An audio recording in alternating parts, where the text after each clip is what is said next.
everyone. Welcome to the Zone to Speak podcast. I'm your host, Juliana.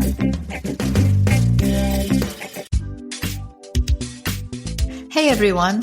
At Zone to Speak, I know how important it is to stay healthy, strong, and ready for every ride, workout, and adventure.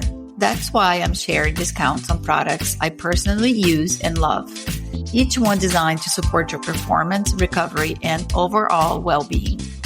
Whether you are a serious athlete or just trying to feel your best.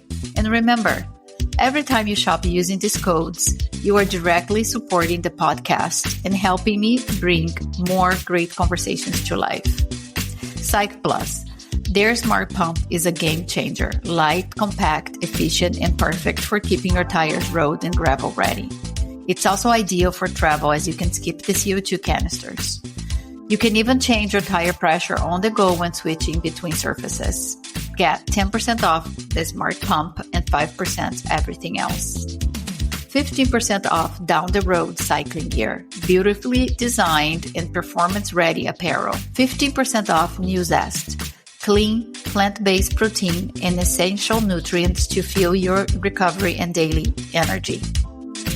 15% off Oleo's wellness shots, adaptogens, nootropics, and functional nutrients to support performance, focus, and recovery. I take Oleo's daily in the lead up to any of my races, and I have the pre-ride and recovery shots ready for the weekend's big training rides. If you're looking for a clean, effective boost, Oleo's is it. 10% off Cold Age. High-quality supplements, including multivitamins, collagen, creatine, and more. I take their women's fermented multivitamin and creatine daily. 10% off Loop ear plugs. Ideal for travel, sleep, sensory recovery, or managing noise at races. 10% off Clearly Not Coffee, a caffeine alternative made with mushrooms, cocoa, maca, and rhodiola. I use it every day for smoother energy, sharper focus, and better hormone balance. 10 pounds off Heal.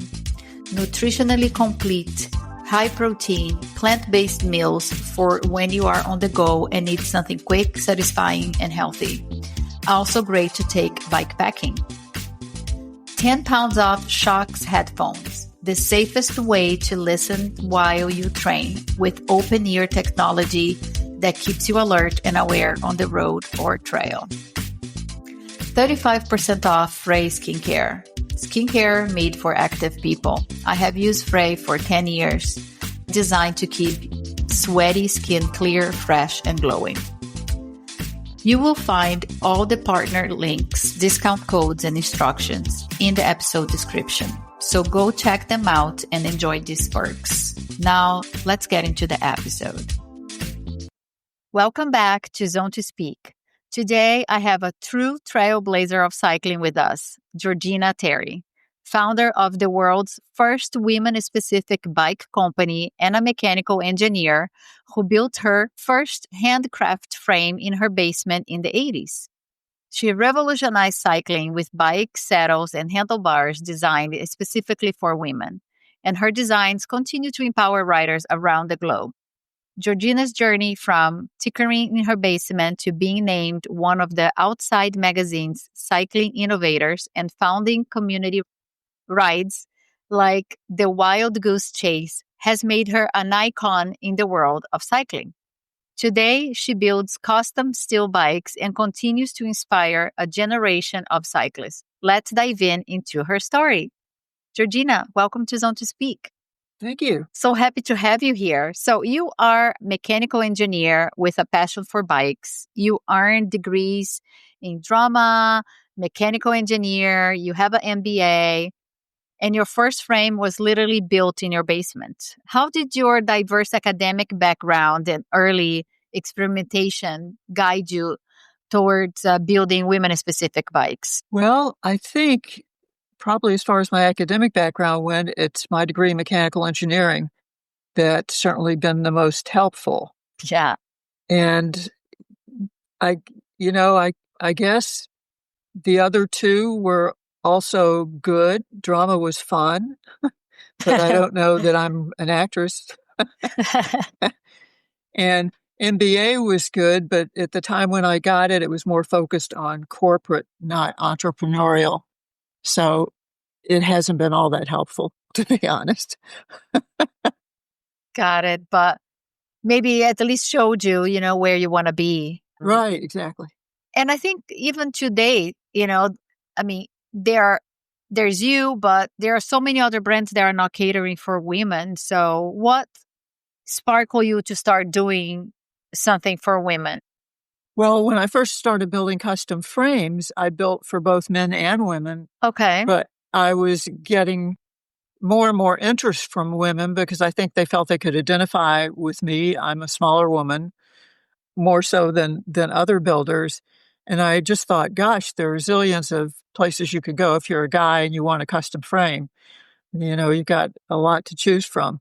But women don't really have anything to choose from. So maybe I should just work in that market and forget about the men's market. They're doing just fine. And I would be a small voice in a huge market, but not so much so in a women's market. Yeah, that's right. I'm not tiny, but I'm not a big person and I have a short reach. So it's also Yeah. such a challenge to find a frame that fits me. And sometimes I think the frame fits me. And I've been through this before where, okay, the frame, it's my size, but then I have to put the shortest stem in the markets and the bike Yeah. is so responsive. And, I mean, it's not unsafe, but maybe unsafe for me because I'm a little clumsy. But yeah, I, I do wish there were more options for women. So, what were the biggest challenges you faced then, technically, culturally, and in the marketplace to design bikes that actually fit women bodies and needs? I think technically it was pretty easy, actually, because the geometry behind a smaller frame and the proper use of components enables you to do a lot of stuff. And because I was just on my own working directly with customers, I really didn't care what was going on in the rest of the market, and I didn't need to get into the rest of the market for that matter, because it Yeah. was just me doing my thing. And I think it was at a good time because that was all happening in the mid-80s, and women were getting a lot more into, "Hey, what about us? We're a good market too." Don't ignore us, not only with bicycles, but probably with other products as well. So it was really timely in that respect. And there were also lots of bike rallies that you could go to around the country, take my bikes with me, show them, let women test ride them, that kind of thing. And there's not quite as much of that anymore. So I think it was kind of a golden time, actually, for the bicycling Yeah. industry as a whole, I think, in the 80s, because there were so many neat things going on and so many great ways to talk directly to your customers. It was really nice. I think it would be much harder these days to break into that market. That's true. And I mean, I it's wonderful to have the access to so many things globally online, but there nothing to me, my opinion, beats the one-to-one, the face-to-face of going into a bike shop and learning about the product and finding something that really works for you. Exactly, Yeah. exactly. Yeah, Yeah. that's really important. Internet is great, but there's nothing like riding a bicycle, talking to people about it, seeing it. Yeah. You really Yeah. have to have that affiliation, I think, with a bike, or know exactly what you want, and then you don't have to worry about any of that. Just go find something with the specs you like, and you're set. It's true. That's true. By 1991, you patented women's saddles. And then by 94, I believe you introduced handlebars designed for smaller hands. What was the moment you realized these innovations were game changers for women riders everywhere? Well, I think certainly with the saddle, that was pretty immediate because something had been in demand, I think, for a long, long time in the market and never really served that industry properly or cared to look into it, whatever the reason was. So that took off very, very rapidly. And to this day, Terry continues to make women's saddles, and that's a huge market for them. The handlebars were a little more subtle. I mean, the idea that you had this kind of cutaway in the bar that would bring your hand a little bit closer was cool, but it just didn't resonate, I don't think, with quite as many people. But it was still kind of neat. Yeah, it is neat. And I think a lot of people don't know actually about differences or something even exists because Yeah, I didn't know. I remember I come from triathlon. I never had really problems with any saddle, so I'm guess lucky. But then when I yeah, yeah, started yeah. doing ultra distance, I started to having issues. And my friend Vitor, who owns a shop in the UAE called in Grupeto, he told me, "How about you just get a women's saddle?" And I'm like, "What? There is such a thing? What's that?" Like, in my head, I was even thinking about those big clunky gel. I was like, I don't. Yeah, yeah, yeah. And that's That's what not what they I were. want. But it's not. It's just like it's fits better your pelvis bones because we have wider pelvis. Right, And right. yeah, it was life changing. And shorter too in the Yeah, nose. You don't have to have all that. exactly. Yep. Yeah. Yeah. Yeah. And I still think a lot of brands are designing not think about women because I have now on my bike, first time I have SRAM and Yeah, great it's group. the old SRAM and it's huge. It's huge. I mean, I love the mechanics. It's Huh? amazing. I mean, really enjoying it. I've been with Shimano forever and I bought this bike, came with SRAM. I'm like, oh, I'll try it. And it's great, but the levers are like, Yeah, like, hello. I think even for a man that's too big, but okay. Yeah, yeah, exactly, exactly. That's been a problem too. Luckily now a lot of those levers have a reach adjustment in them, so you can bring them a little bit closer to fit your hand better. Because I mean, that's such a if you can't get your hands around the brake levers, that's not a very safe situation. No, no. Yeah, I can reach, but it's just it was such a big change and yeah, it's something that I need to invest in making a change once I can. But yeah, it's so exciting to have someone that it's like designing for women needs. I just had also Luca Kuhn and she's designing cycling gear for women and Neat. it's so neat, like you don't have to do acrobatics to get into your sports bra. It's a good way to put it. Yeah. So I think you sold your company in 2009, is that right? And now your craft custom steel frames. Yeah, I sold the company to an investor in Vermont who I think really much more interested in the apparel and the saddles. That's those are high margin items compared to bicycles. So I left the company, but took the rights to my name with me. Okay, And good. since then, I've been building hand built bicycles and haven't touched apparel or saddles because that's not really my thing. I like bicycles. So you really enjoy the hands-on craftsmanship Yeah, I don't compared to actually do Terry any of Precision. the building anymore of the bicycles. I do the design, and the frames and forks are actually built in Seattle Ah, by a super duper bike shop out there, one of the iconic bike shops in the United States called R&E Cycles. And they've been oh, around. They actually started their business before I started mine. They started in the mid 70s. And they wow. started off building a lot of custom frames. Erickson and Rodriguez, two different people. One guy was the builder, one guy was the salesperson. And that frame shop is still there. They still do custom work. So they build my bikes for me, which is fantastic.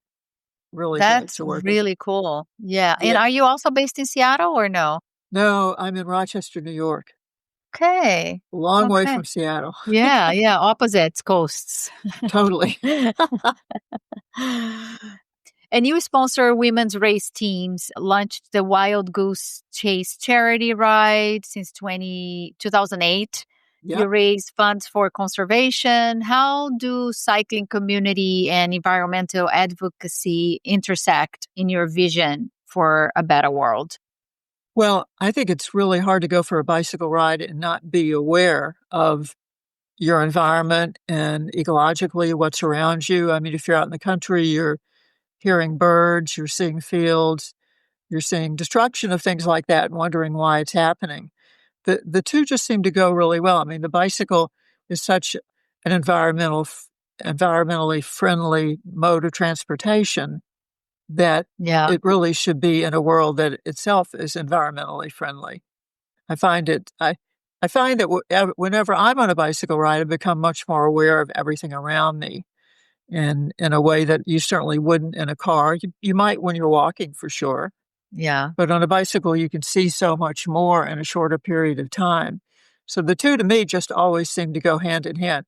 If you don't have a place to ride because it's all been built up or destroyed or whatever, then that's not good for bicycling. So we need to take care of our environment so we have something we can enjoy as well as promote. And is there anything that you're working on as far as rides or Not raising not money for any really. cause? I mean, I'm still associated with the Wild Goose Chase, which is Okay. happening in September Nice. this year, by the way. We're looking forward to another really good year down in Maryland. So that's as close as it becomes. And can you tell me a little bit more about the Wild Goose Chase? How does it work? How far it is? Yeah, the Wild Goose Chase is held in a little town called Cambridge, Maryland, which is on Maryland's eastern shore. So we're not over on the Baltimore side or near DC. We're literally on the other side of Chesapeake Bay.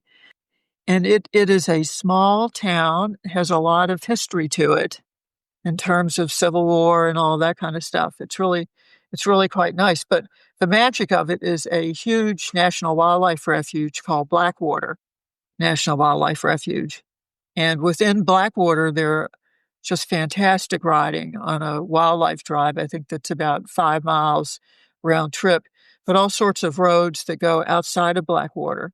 Harriet Tubman wandered around in that area and lived in that area for years. So you have all of that history there. There's a huge memorial. It's like a museum devoted to Harriet Tubman, and it's just absolutely phenomenal.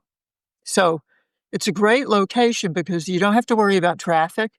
The roads are nice and quiet. And the idea is to come and see what this environment is like because you have an interesting situation of sea level actually starting to rise. And at the same time, land there is starting to subside. So there's a lot of loss of habitat that's going on. I think it's important for people to understand that and to spend a weekend just surrounded by all of the stuff going on. Just kind of opens your eyes up to the plight of that area, if not to the world, and hopefully gets people a little bit more involved in their environment and in thinking about it. Yeah, I agree. There's a lot of amazing people that are passionate about the subject and doing things to change. And some others obviously are concerned, but if you don't see it, sometimes it's just like a faraway problem. Yeah, So that is a great initiative so that people can actually see one of the global warming climate change problems that yeah, and it's is interesting because impacting everywhere. it's happening so fast down there. It's almost happening real time. I mean, we started that ride 2008. So here we are, 17 years later, about to introduce one. And there are roads down there that we could ride on without any problem at all in 2008 that are now permanently flooded. And you have to think, I mean, there are people living on those roads. Their homes are there. Their families have been there for generations. And now they're seeing all of that just go underwater. Unbelievable. Really, really sad, but it gets the message across really quickly. Yeah. Yeah. There's this, I forgot the name now. There's this tiny little island. I think it's close to Australia.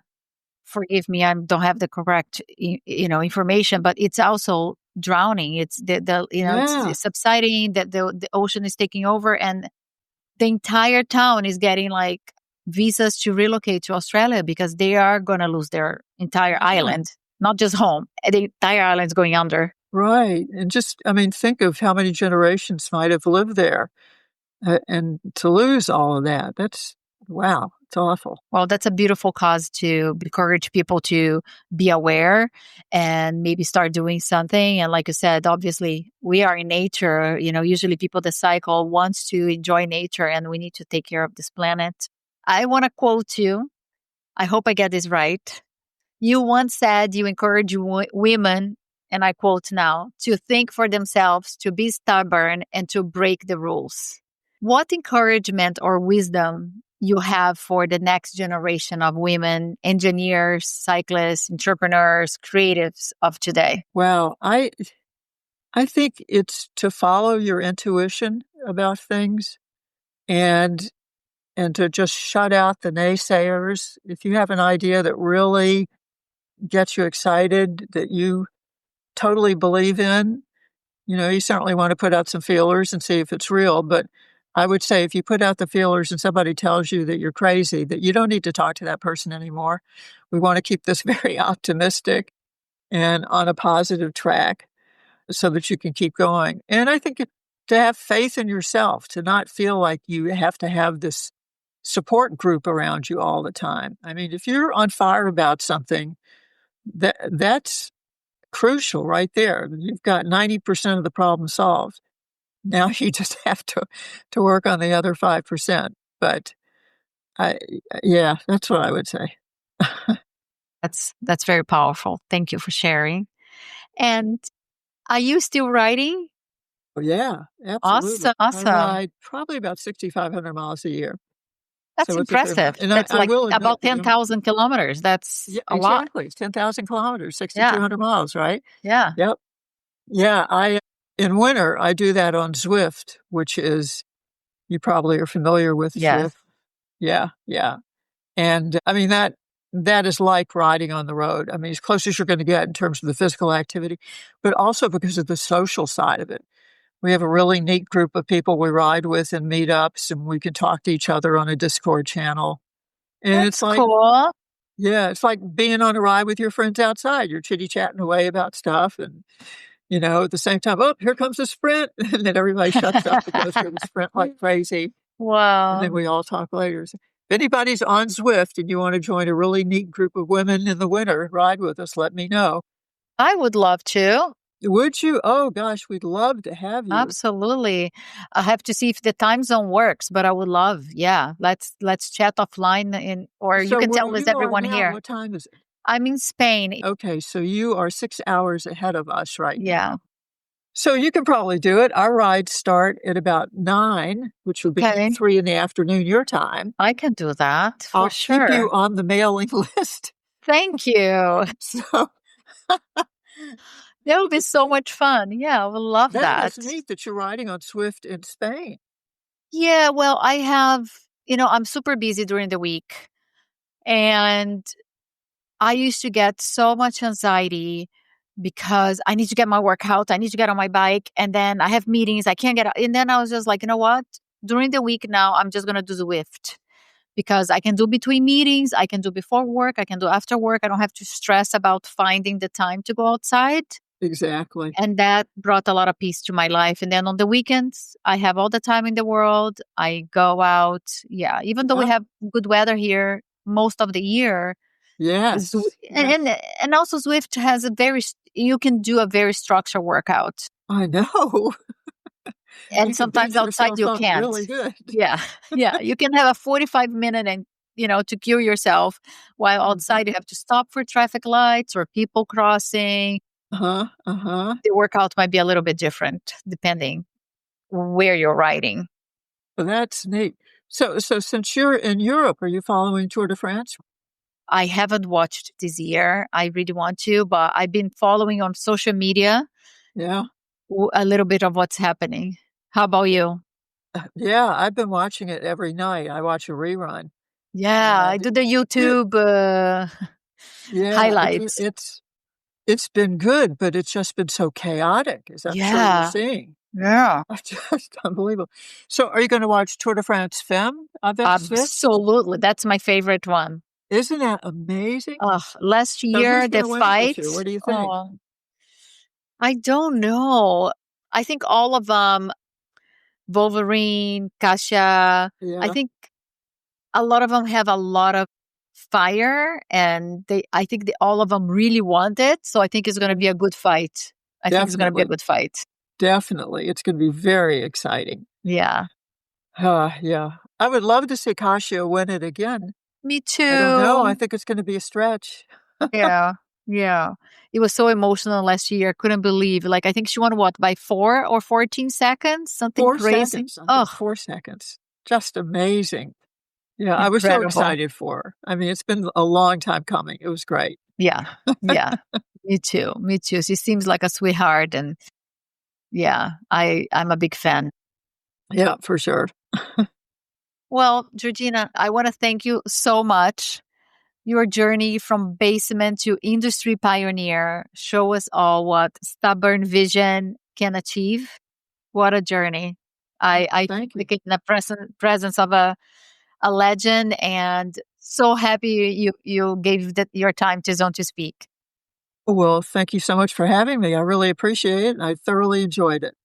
One more question, actually. Where can people look up your frames if someone wants a custom made steel frame? Yeah, they could go to my website, which is just georgenaterry.com, Great, and I'll put and that they'll on the find episode everything there. description. Thank you. No, thank you. And that's all for today's episode. I want to thank the listeners for tuning in. Your support means everything. If you enjoyed this episode, please consider following, leaving a review, and sharing it with your friends.